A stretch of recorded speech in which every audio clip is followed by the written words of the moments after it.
Hallelujah. Glory to Jesus. Honor to Mary. We want to thank God for his goodness and mercies. I want to thank God for this program that is helping many, that is strengthening many, and that is bringing hope to people. An hour of hope. Amen. So I want to welcome as many as those of us that will be hanging up today, logging in, and following this program. I know that it shall be for you a program of great hope. Amen. I want to encourage you that to know that it doesn't matter the situation, hope can never disappoint you. Don't ever forget that word. It doesn't matter the situation, hope can never disappoint you. That's why I welcome every one of us online today. And I pray the good Lord to bless you. Pray the good Lord to strengthen you.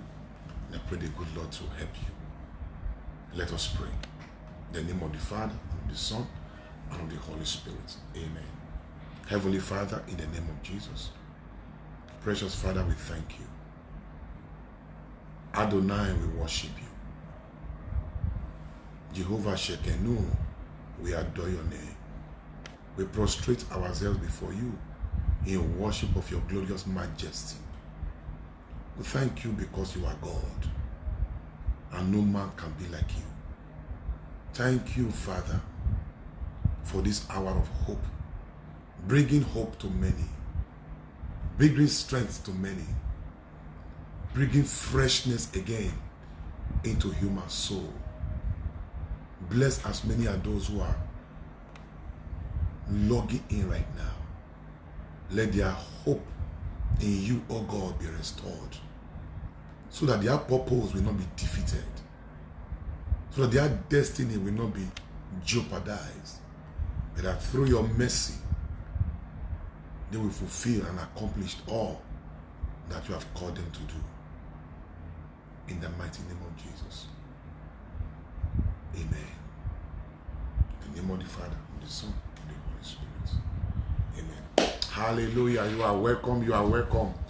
You are welcome in the name of Jesus. It is our weekly program called An Hour of Hope.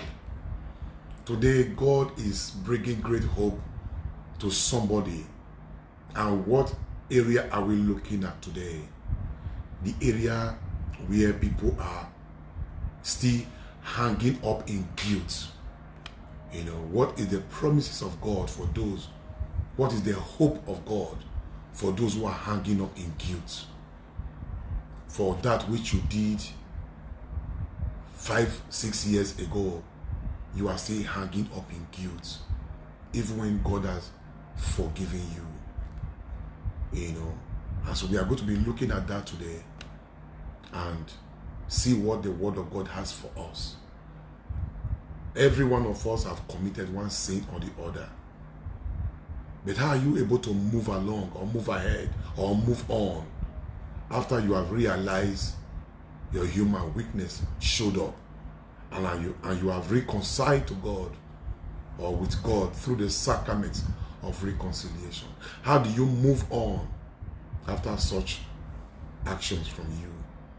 Do you still live in guilt? Do you still blame yourself? Do you still accuse yourself and look so impoverished by guilt?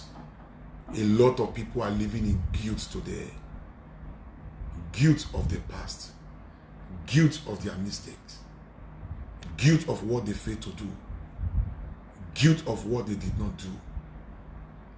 And to be living in guilt after you have had an encounter with God is not of God. And that is why this message today is supposed to reach out to so many people so that their hope will come alive, so that their peace will return to them as they begin to enjoy the mercy of God. I'm going to give a scenario and maybe take up from there.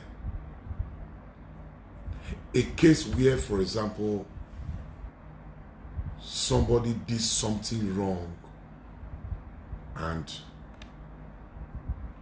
you feel terrible about that thing. You feel bruised in the spirit about that thing. For example, maybe a girl becomes pregnant, and out of fear for family are not really ready to be responsible for such action, which she ought to be responsible in the first place. The reason why she was doing such that he did. And so a young girl became pregnant, and out of fear, anxiety, I don't know how to handle this situation, and she goes to the hospital and she has an abortion committed. Abortion is not of God. It's a sin against God. Abortion is a very serious sin against God. And a lot of people are guilty of abortions. Some not once, some not twice. But you see, you found grace. You found grace, and through the sacrament of reconciliation, you were reconciled back to God. And God forgave you. But a lot of people still live in guilt. A lot of people still live in pain. A lot of people still live in regrets. Even after confession, even after the satisfaction, doing the penance given to you, a lot of people still live in pain. A lot of people still live in regrets. A lot of people still live in guilt. And so, for all those who are still living in guilt, one way or the other, we are looking at living in guilt today. How long are you going to live in guilt? And so what is the word of God saying concerning such people? You are still hanging up in guilt. When, according to the teachings of the church, in our catechism, when a man commits sin, or maybe whether venial or mortal, and you go to confession, and you confess your sins, and the priest hear you out and absolve you in the name of the church, absolve you in the name of God, and brings you back into God's mercy. Now, the priest will give you penance to do. That penance is to satisfy, for your sins. Once you have done that, my dear, hear me very well. Look into my eyes as I'm talking to you. Once you have done that, you are no longer guilty. The mercy of God have overtaken everything. But a lot of people still live in guilt. A lot of people still live in regret. And so, what is the word of God saying? The very first place we are going to be looking at in the word of God today is in Romans chapter 8 verse 1. In Romans chapter 8 verse 1, the word of God says, there is therefore now no condemnation to those who are in Christ Jesus. When you go to confession and the priest absolved you, you are no longer condemned. Hallelujah, hallelujah, hallelujah, hallelujah. You are no longer condemned. Now, there is therefore now after you have gone to confession, now after you have confessed your sins, now after you have done your penance, now there is therefore no condemnation to those who are in Christ Jesus, who do not walk according to the flesh anymore, but according to the Spirit. Listen to me. It is the devil that makes you feel guilty. You need that, you want to pray, the devil will accuse you. The devil is called the accuser of our brethren. When does he play such role? As soon as you want to have a relationship with your God, as soon as you want to pray, the devil will come and accuse you and put guilt into your mind again. You that committed this sin yesterday, and you are guilty again. You cannot pray well. There's a voice inside that is accusing you. It is the voice of the devil accusing you. You have confessed that sins. You have done the penance given to you by the priest. Satisfaction has been done. You are supposed to be free now. Look at the word of God talking to you. No more condemnation. No more condemnation. You have been brought back to Jesus. It doesn't matter how terrible the sin is. You have been brought back to Jesus. But the devil will come and put into your heart again, into your mind. Look at you. You that did this thing yesterday. You that committed this sin yesterday. And so you are living in guilt. You cannot pray. You cannot do much things anymore. And your spiritual life becomes sick. Because you don't know that you are now free. The word of God says, there is therefore now no more condemnation. Hear me, no more condemnation. No more condemnation. And so when the devil comes and speak into your ear and accuse you, the devil called the accuser of our brethren when he was thrown down from heaven in Revelation chapter 12. Beginning from verse 7, he said, the accuser of our brethren have been thrown down, who accuses of them day and night. The devil is called the accuser. He comes to accuse you. He comes to put guilt into your mind. He comes to spoil your prayer life. He comes to spoil your peace. He is the accuser. He is the accuser. He is the accuser. How does he accuse you? He makes you feel condemned. The devil makes you feel condemned. The devil make you feel condemned. And when you feel condemned, you cannot pray well. When you feel condemned, you cannot relate with Jesus. When you feel condemned, oh goodness. But the word of God says, look at it here. Now therefore, there is therefore now no more condemnation. When you have confessed your sins and the priest have absolved you. Not one dot is left again. Hear me very well. Not one dot is left again. Not one dot of your sin is left again. And so you cannot be feeling condemned. You cannot be feeling guilty. A lot of people are living in guilt. No, God has forgiven you. It doesn't matter. The Bible says even if your sin is as red as scarlet. Do you know what that means? Even if it is as red, if you can go to confession and confess that sin and get the priest's absolution, even if it is as red as scarlet, if it is as red as crimson and red as scarlet, he said, look, you shall become white again as snow. So the sacrament of confession, the confessional is where people become white again as snow. The confessional is where people are set free from their sins through the absolution of the priest. So when you confess your sins and you have received that absolution, hear me, no more condemnation. You cannot be living in guilt. Anytime you bring the matter before God to say, oh Father, that sin of last year, that sin that I committed, God is telling you, I don't know what you are saying. God is telling you, I have long forgiven you. You got to forgive yourself. How do you move on after you are falling? The saints we celebrate today, all the saints we glory in today, they fell, but they did not stay down. They moved on. Brother, you have to move on. Sister, you have to move on. The life ahead of you is greater than what you have accomplished. So you have to move on. You have to move ahead. Thank you, Jesus. Oh, thank you, Abba Father. Thank you. Do you know what Jeremiah chapter 33, verse 8 says? Jeremiah chapter 33, verse 8. He said, I will cleanse them from all their sins. Come on. When you go to confession, God is cleansing you from all your sins. You can't live in guilt anymore. Look at it here. Jeremiah 33 verse 8. I will cleanse them from all their sins, which they have committed against me. And I will forgive them their rebellion against me. God has forgiven you. You have asked God for mercy. You have asked God for forgiveness. You have repented, truly repented, a metanoia. Why are you still living in guilt? Why have you not forgiven yourself?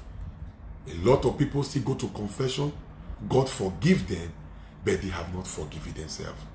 If you have not forgiven yourself after God has forgiven you, then you are not trusting in the mercy of God. The mercy of God The Bible describes it as more than the sea or an ocean. The mercy of God is greater than that. And so what do? God is assuring you today that when you confess that sin, you can't live in guilt. How long are you going to live in guilt? And so he says, I will cleanse them from all their sins, which they have committed against me. And I will forgive them all their rebellion. Wow. So, what do you think was the purpose of the death of Jesus? What do you think? It is for the remission of sin. It is for forgiveness. What do you think? This crucifix I'm raising now, what do you think made Jesus to hang here? It is for mercy. It is for forgiveness. So the blood that Jesus shed here is for everybody. The blood that Jesus shed. But you have to appropriate it to your own self when you have committed sin to go to confession. That is how you appropriate it to yourself. And so look at what 1 John chapter 1 verse 7 says. 1 John chapter 1 verse 7. It says, the blood of Jesus Christ, his son, cleanses us from all sin. That is the purpose of this. We are cleansed by his blood. When you go to confession, the priest absolves you. The blood of Jesus is wiping everything. What the blood of Jesus have cleansed. You that the blood of Jesus have been set free. So why are you living in guilt? Why are you living as if you are the worst sinner?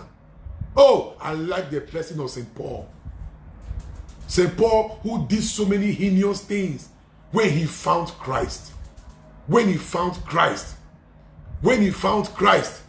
St. Paul is the one that wrote Romans chapter 8 verse 1. Now therefore, no more condemnation. Because people were to condemn him. Look at this one that were killing people. You are now saying you are a believer. Paul have to tell them, no more condemnation. I have found Christ. My life is in the hand of Jesus now. No more condemnation. So they couldn't condemn Paul. Listen, Paul killed Stephen. Paul approved of the death of Stephen. But you see, nobody could condemn Paul. Because he knew the power of the blood when it cleanses. He knew the power of the blood when it set us free. He knew the power of the blood when we confess our sins. So Paul wrote Romans chapter 8 verse 1, where he says, therefore now there's no condemnation anymore. And so, don't live in guilt. You can't live in guilt and succeed. You can't live in guilt and advance in your Christian life.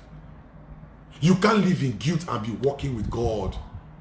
Guilt will make you moody. Guilt will make you sick in your heart. Guilt will open the door to fear, doubting the mercy of God.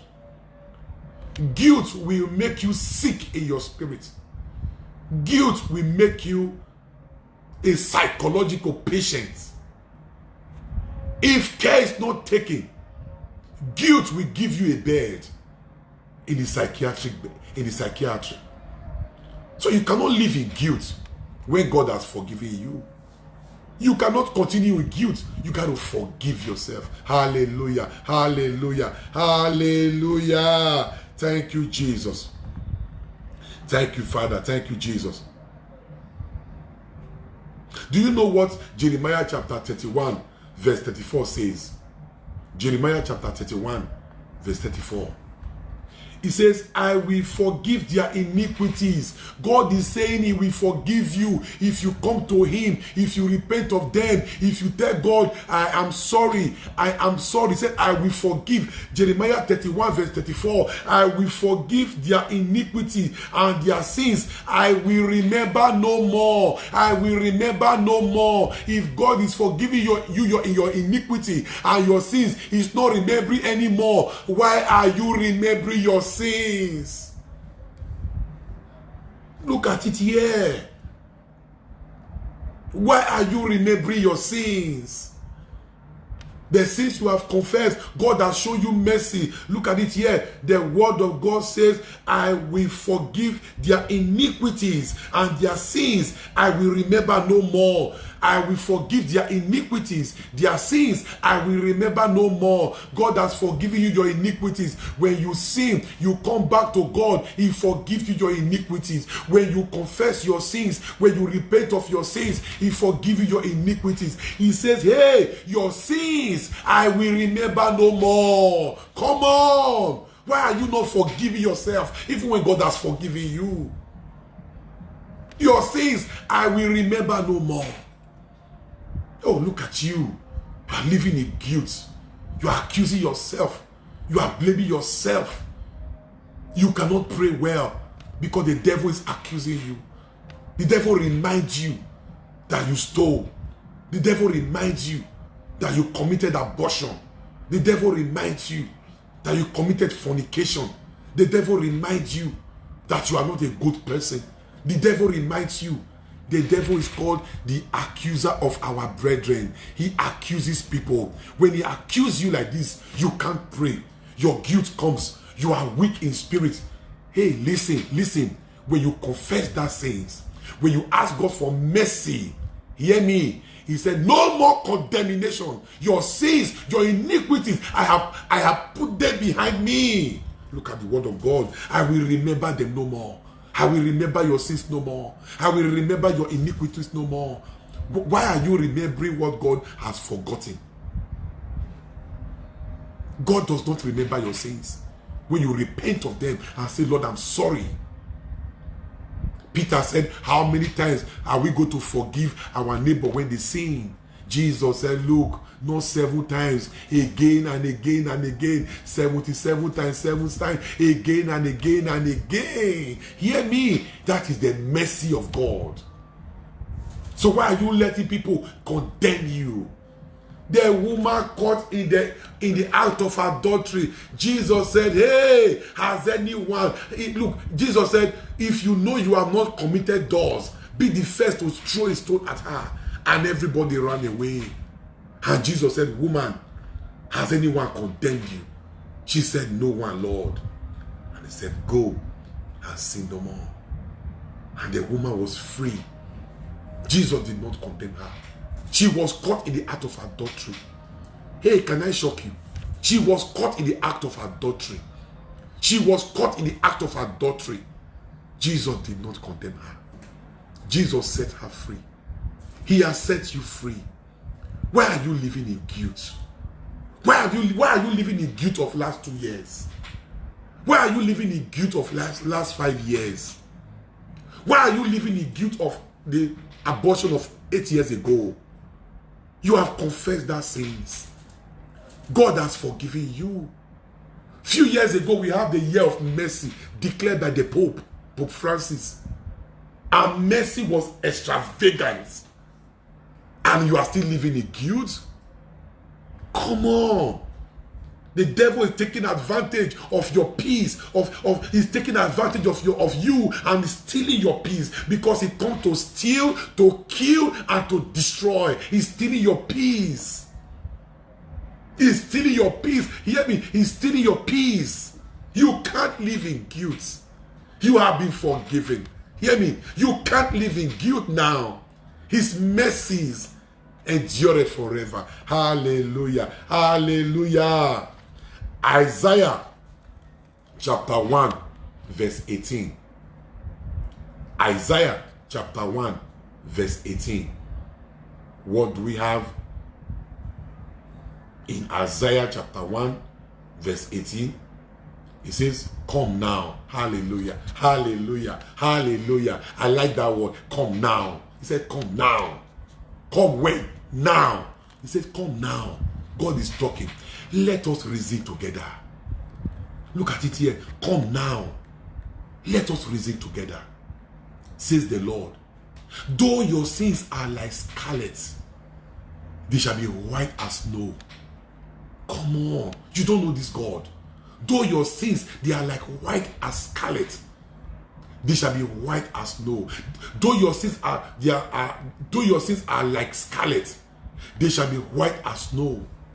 Though they are red like crimson, they shall become like wool. Why? Because he's going to cleanse you.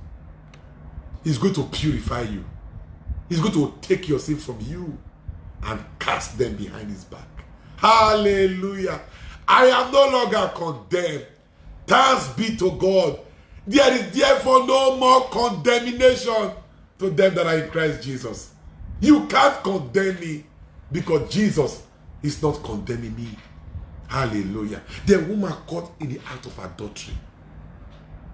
They said she is guilty. Other women have been killed like this before. And Jesus said, look, are you not guilty of the same sin? If you are not guilty of the same sin, carry stone now, stone at her. And nobody could stone her. They left her. A woman caught in the very act. And Jesus said, has no one condemned you, woman? She said, no one. He said, neither do I condemn you. Why? Because he came to be condemned for us. Hallelujah. Hallelujah. Hallelujah. Hey, Jesus came to be condemned for us. And all our action, he has come to set us free when we come to him. He came to be condemned for us. Can I shock you? Can I shock you? Even the armed robber on the cross found mercy because he asked for it, because he repented for it. Jesus helped me. Jesus saved me. We are guilty. I am guilty to die for my sins. But you are not guilty. Help me. When you come into your kingdom, remember me, Lord.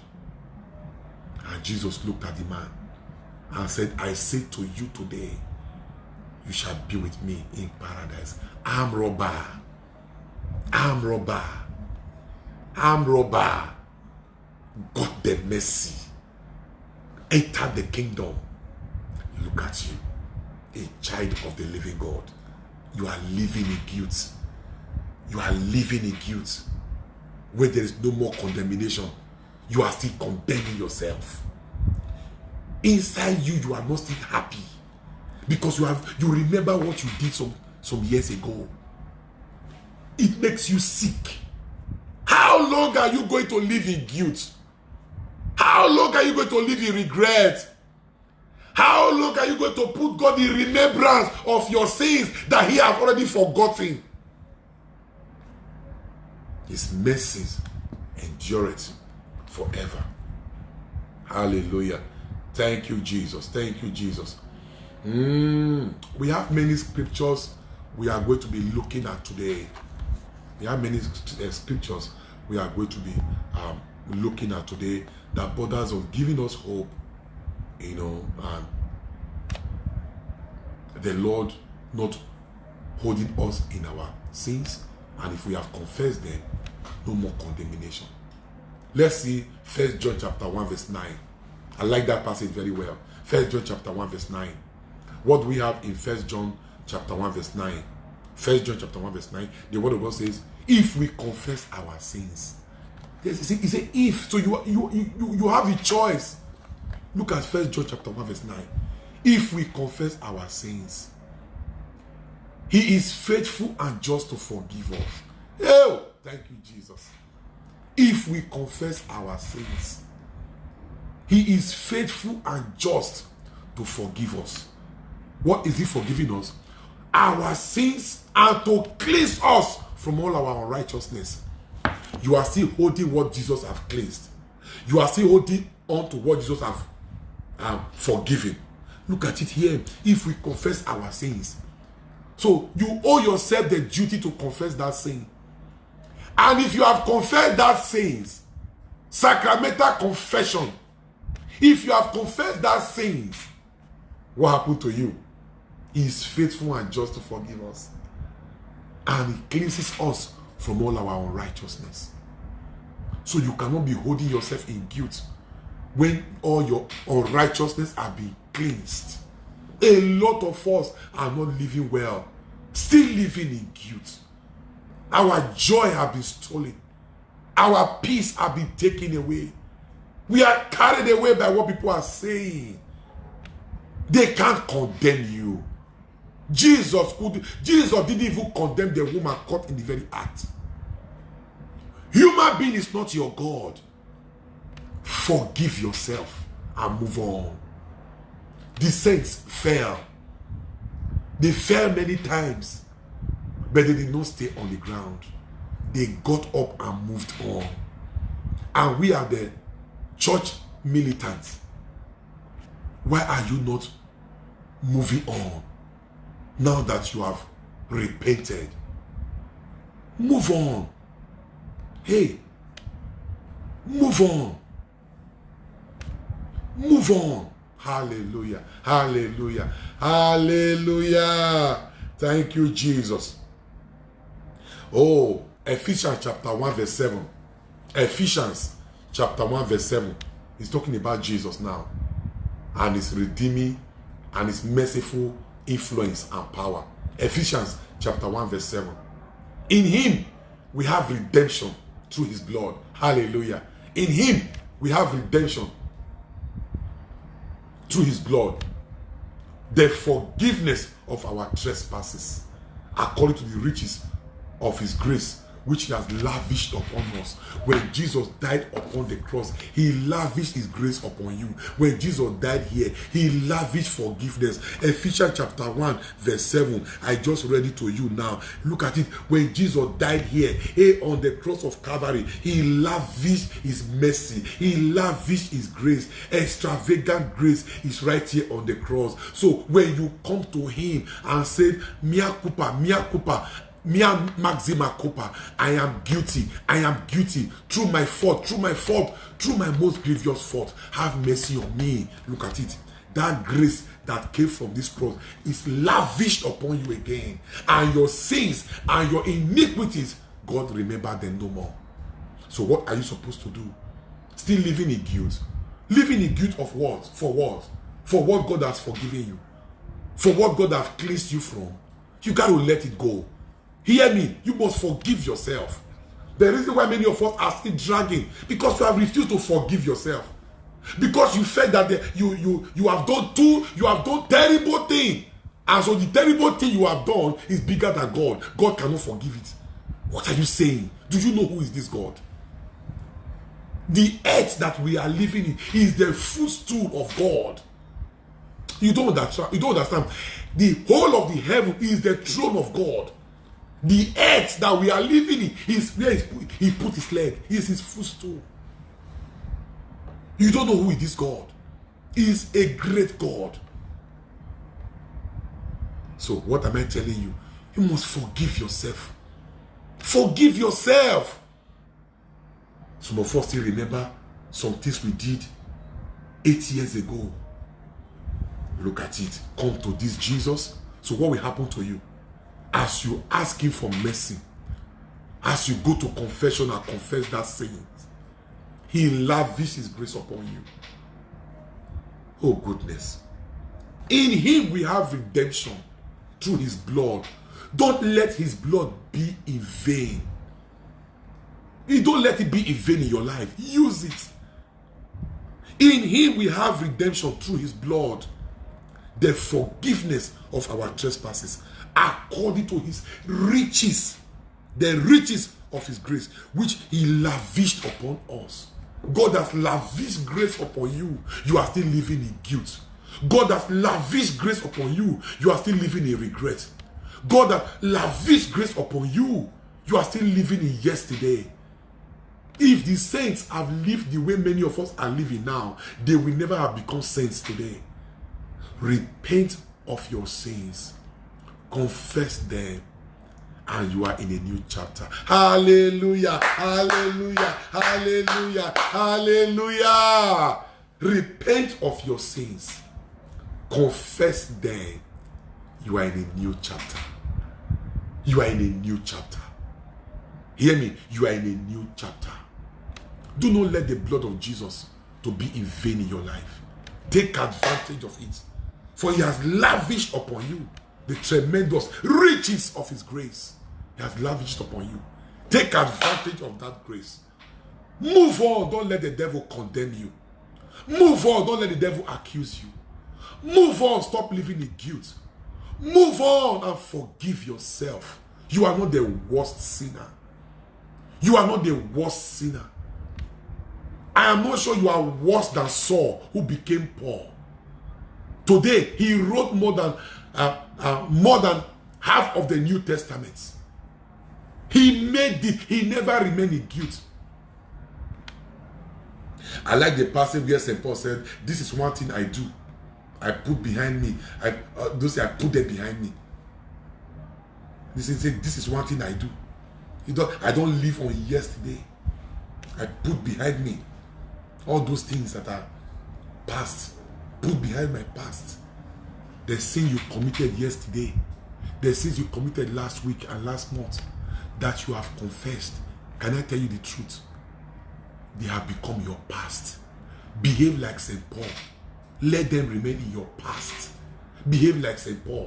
Let them remain in your past. Move on. Move on. The grace of God is ahead of you. Use them. Hallelujah. Hallelujah. Hallelujah. Thank you, Jesus. Thank you, Ancient of Days. I like the passage we are about to. Hebrew chapter 8, verse 12. Hebrew chapter 8, verse 12. Hallelujah. Oh, thank you, Jesus. I want to read Hebrew chapter 8, verse 12. He says, for I will be merciful unto their unrighteousness. Hey, are you still living in guilt? When God said, I will be merciful to you, I will be merciful unto their unrighteousness, and their sins and their iniquities I will remember no more. Hallelujah. Hey! Hebrew chapter 8, verse 12.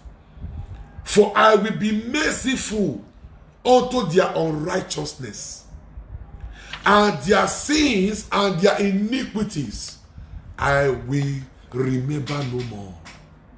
Oh goodness, what a promise. What a promise.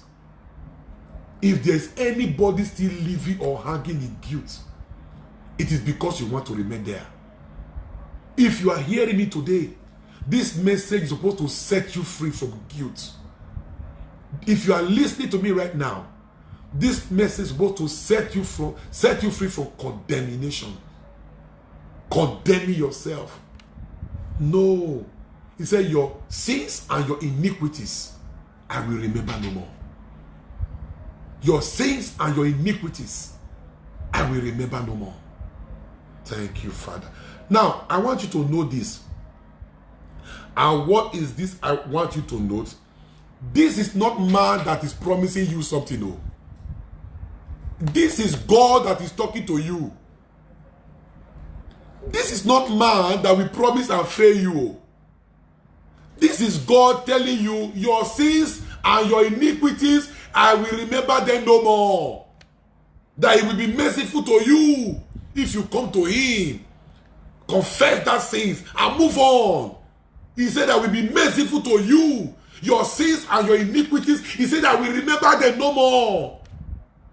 It is sad that the very sins that God has forgotten and that God does not remember anymore, we are still remembering such sins and we are reminding God. It's an error, an abysmal one as such. That which God has forgiven you, that which God has forgotten, I will remember their sins and their iniquities, I will remember no more. The very thing that God has forgotten, you are still holding on to it. You are not saying that you are not bigger than God. You got to be wise and move on. The grace of God is still available. Use it. Move on. Thank you, Jesus. He's a magnanimous God. Hallelujah. Hallelujah. You are set free from that guilt. You are set free from that condemnation. You are set free from that accuser of the brethren, accusing you of the sins of yesteryears, accusing you of what you have done, accusing you before your God. You are set free from that accuser. The voice of that accuser can't bring you down anymore, because now there is therefore no more condemnation to them that are in Christ Jesus. Yes, you are set free from that guilt. You are set free from that Self-hatred. Self-hatred. You are set free. The mercy of God is resting upon you now. Take advantage of that mercy. His forgiveness that he has lavished upon you. You have that guilt. It is broken from your life. The grip of guilt still holding you down. The grip of guilt still pressing you down. It is broken from your life. I speak for your freedom. The blood of Jesus cleanses us from all sins. And by that blood, I release you from the grip of accusation, from the grip of condemnation, from the grip of guilt. Jesus sets you free.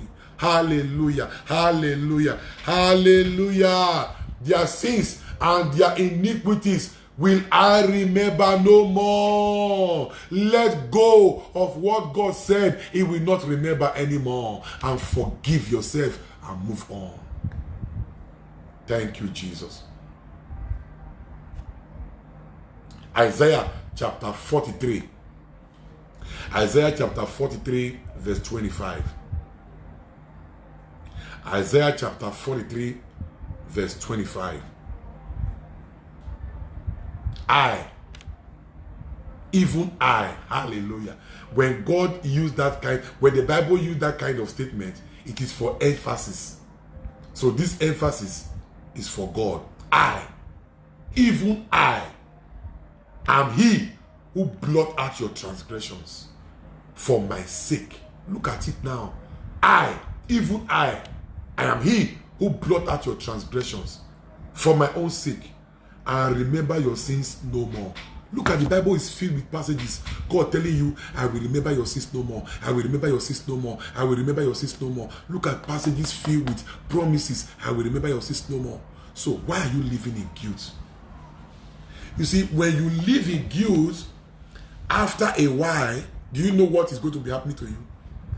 You will have inferiority complex. And this inferiority complex is a chronic psychological problem. Inferiority complex will make you sick at heart. You cannot relate with people anymore because you are living in guilt. And the guilt you are living in are the things that God has set you free from. The woman caught in the very act, John chapter 8, act of adultery, Jesus set her free. Don't let inferiority complex finish you. Don't let inferiority complex bring you down. This moody life, is it the best for you? You are not coming out to the fullness of your potentials because of the mistake of yesterday. Who have not made mistake among us? Who have not made mistake among us? Who have not fallen among us? Who have not sinned among us? Who is not guilty among us? That the mercy of God have come to decorate our life. So why living in guilt? And why living in regrets? And so the word of God is saying, even I am he who blot out your transgressions for my own sake, and remember your sins no more. And so if God is saying, I will remember your sins no more, you better believe it. You better trust in that word. You better hold on to that word. You better appropriate that word to yourself so that you are able to walk with God. Stop condemning yourself. Hallelujah. Hallelujah. Hallelujah. Hallelujah. Don't forget the person that our God is. The person of our God is in Psalm 30 verse 5. The person of our God is in Psalm 30 verse 5. And in Psalm 30 verse 5, the word of God says, for his anger is for a moment. His anger is for a moment. His favor is for a lifetime. His favor is for a lifetime. God will not be angry with you forever. His anger is for a moment. But his favor, his favor, his favor, hallelujah, hallelujah. His favor, look at it here. His favor is for a last time. It's for a lifetime. Oh, thank you, Abba Father. Thank you, Jesus. And so, because his favor is for a lifetime, Psalm 103, 10 and 11 says, because his favor is for a lifetime, Psalm 103, 10 and 11 says, he does not deal with us according to our sins. If God is to deal with us according to our sins, who will survive? He does not deal with us according to our sins, nor repay us according to our iniquities. Look at it here.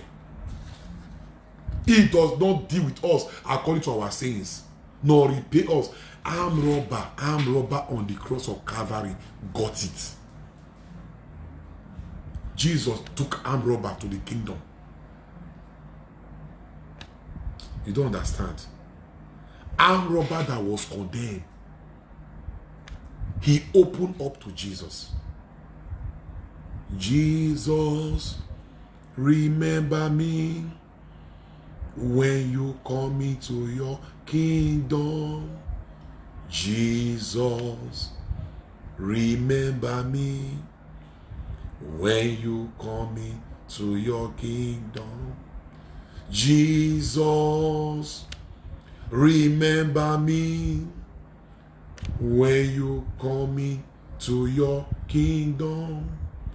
Jesus, remember me when you come into your kingdom. Jesus, remember me when you come into your kingdom.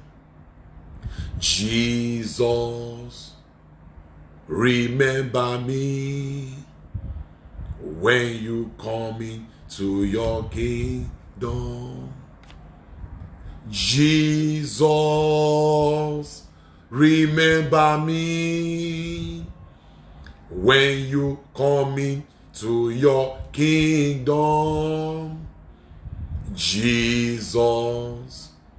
Jesus, remember me when you come into your kingdom. Jesus, remember me when you come into your kingdom. Jesus, remember me when you come into your kingdom. Jesus, remember me when you come into your kingdom. Jesus, remember me when you come into your kingdom. Jesus, remember me when you come into your kingdom. Jesus, remember me when you come into your kingdom. Jesus, remember me when you come into your kingdom. Jesus, remember me when you come into your kingdom. Jesus,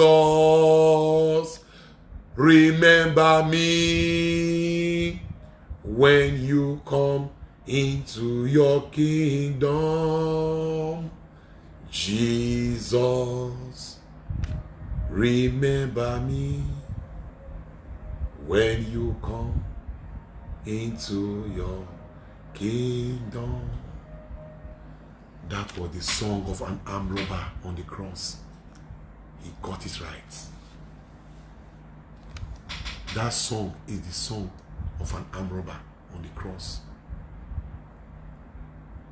He was condemned by human being, but Jesus did not condemn him. He cried for the mercy of Jesus. He got it. Come on, come on, come on, come on. He cried for the mercy of Jesus. He got it. That song is the song of an armed robber. Why are you living in guilt? Cry to Jesus and move on. The saints fell. Some of these saints probably did worse things. They did not remove their eyes from the cross. Thank you, Jesus.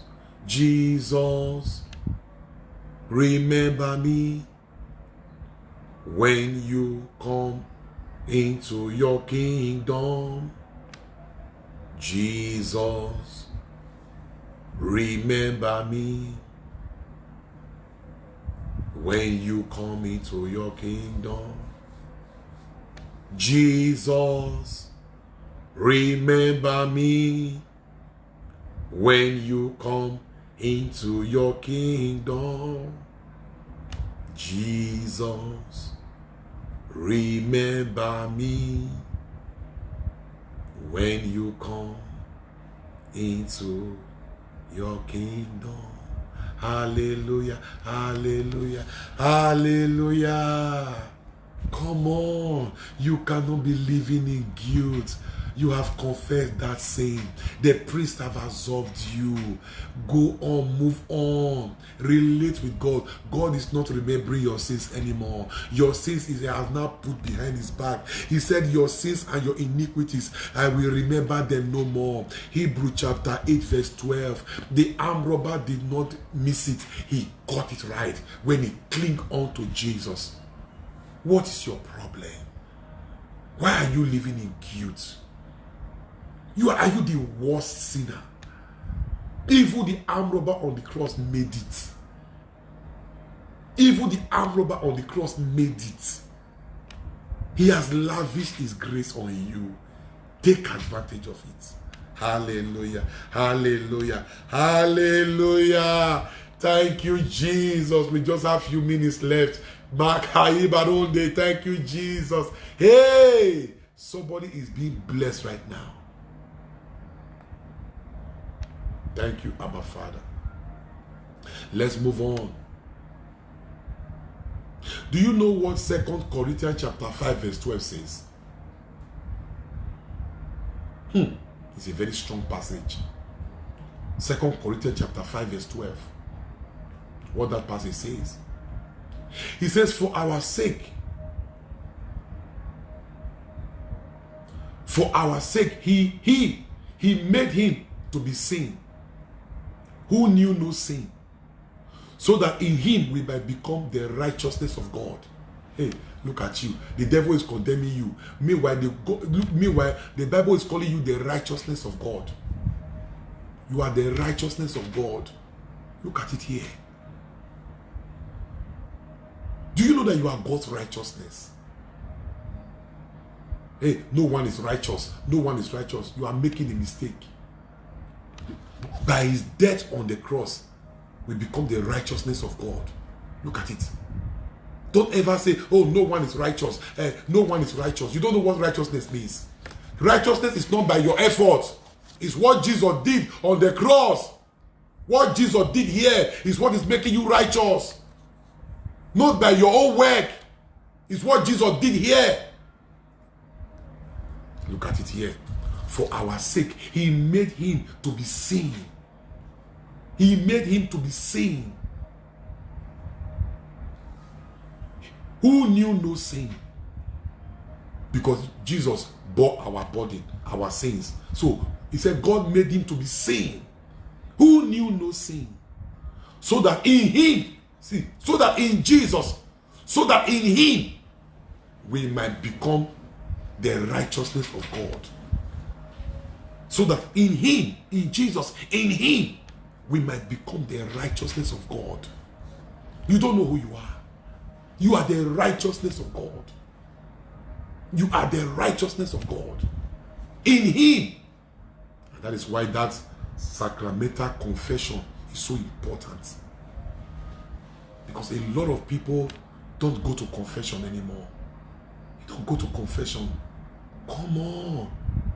You got to go to confession. Confession secures the assurance of his mercy. Faith pushes you there. The priest absolves you, not by his own power. He does those things in the person of Jesus. It's not he that does those things. It is the person of Jesus. Oh, how come when the priest join you together in marriage, what God has joined together, what God has joined together, how come when it comes to confession, you don't want to approach a priest for absolution? He's no longer God.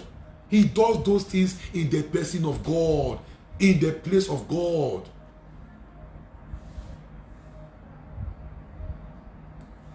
You cannot be living in guilt. You are the righteousness of God. His mercy has found you. His mercies has found you. His mercies has found you. You are the righteousness of God. Can you declare to yourself, I am the righteousness of God? Hallelujah, hallelujah, hallelujah, hallelujah. I am the righteousness of God. I am the righteousness of God. Hallelujah. Yeah. For quite some time, this whole issue has been on my heart. It has been so heavy in my heart. Preach on guilt. Set people free from guilt. Give them hope again. Give them hope again. And that is what I am doing now. You cannot live in guilt when the mercy of God has, cleansed you. When the mercy of God has found you. You cannot live in guilt. So you have to forgive yourself. You have to forgive yourself. Do you know what Proverbs 28 verse 13 says? Why you have to confess your sins? Why you have to confess your sins? You are going to see it in Proverbs 28 verse 13. Proverbs 28 verse 13. Why you have to confess your sins. The Bible says, no one who conceals transgression will prosper. Let them go. No one who conceals that sin that you are ashamed of.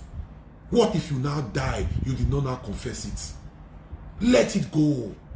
You are not the worst. Oh, thank God for what Pope Francis did. After the year of mercy, the Pope did not retain the power to absorb the sins of abortion. He gave it to all priests now, because years it was only the bishop who could avoid, who could absolve the sin of abortion. You see, the sin of abortion and whatever. It's only the bishop. But a fallout from the year of mercy, the Pope now say the priest can absolve that sin. So why can't you go and confess such if you are guilty? Because the Bible says, hey, no one who conceals transgression will prosper, but one who confesses them and forsake them will obtain mercy. We obtain mercy. If you confess them, if you forsake them, you will obtain mercy. But if you conceal them, you cannot prosper. If you conceal them, you cannot prosper. Hallelujah, hallelujah, Hallelujah. Thank you, Jesus. Oh, thank you, Abba Father. Thank you, Ancient of Days. Thank you, Ancient of Days. No one who conceals transgression will prosper. No one who conceals transgression will prosper. But he who confesses and forsakes them will obtain mercy. And when you have obtained mercy, forgive yourself and move on. Thank you, Jesus. Oh, satisfy us early with your mercy, that we may rejoice and be glad all our days. Satisfy us early with your mercy. Satisfy us early with your mercy. Psalm 90, verse 14. And we take the last verse for today. We take the last verse for today. And it's in Jeremiah chapter 15, verse 19. Jeremiah chapter 15, verse 19. And it says, therefore thus says the Lord, hallelujah, hallelujah, if you return, I will restore you, and you shall stand before me. Hey, hallelujah. If you return, I will restore you, and you shall stand before me. If you return, I will restore you. Hallelujah. Look, I told us before, this is not man promising you something. No. This is God talking to you. This is God promising you something. Mercy. If you return to me, I will restore you, and you will stand before me. Hallelujah. Hallelujah. Hallelujah. Hallelujah. Hallelujah. Hey, I feel so excited this evening, because I know by the grace of God, this message is blessing somebody. Because I know by the grace of God that this message is for somebody. I know that by the grace of God, this message is healing the heart of somebody. You cannot live in guilt and expect blessing, because you will feel so unworthy and condemn yourself to receive it. No, you got to forgive yourself. Move on. What people say does not define you. It is what you say to yourself that matters, and what God says concerning you that you have received that matters. So you got to move on. Greater things lies ahead of you. You got to move on. Blessings lies ahead of you. Don't let guilt steal that blessing from you. You got to move on. Don't let inferiority complex hold you down. You got to move on. Don't afflict your soul. Don't afflict your soul with regrets of what God has shown his mercy. You got to move on. Thank you, Jesus. We are going to pray right now, and we will call it a day. Let us pray. In the name of God the Father, and of the Son, and of the Holy Spirit. Father, we thank you. Oh, Ancient of Days, we glorify your name. This day you have brought hope to many living in guilt. For your words have come to assure us, Father, that our sins, our iniquities, you will remember them no more. That even if our sin will be as scarlet, they shall be white as snow. And if they are as red as crimson, they shall become as wool. Father, we come before you today with full trust in your mercy, that guilt will not hold us down, that self-condemnation will not keep us from your mercy, that the voice of the accuser will not make us to be so unworthy to receive from you anymore. We cling to your mercy today. We cling to your mercy today. We cling to your mercy today. knowing fully well that in your mercy alone, we are restored back to you. In your mercy alone, we are given a new page.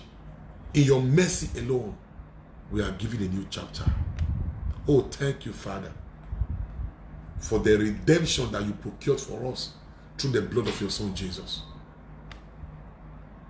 And let that redemption be established in our lives as we journey through earth to eternity. We ask all this through Jesus Christ our Lord.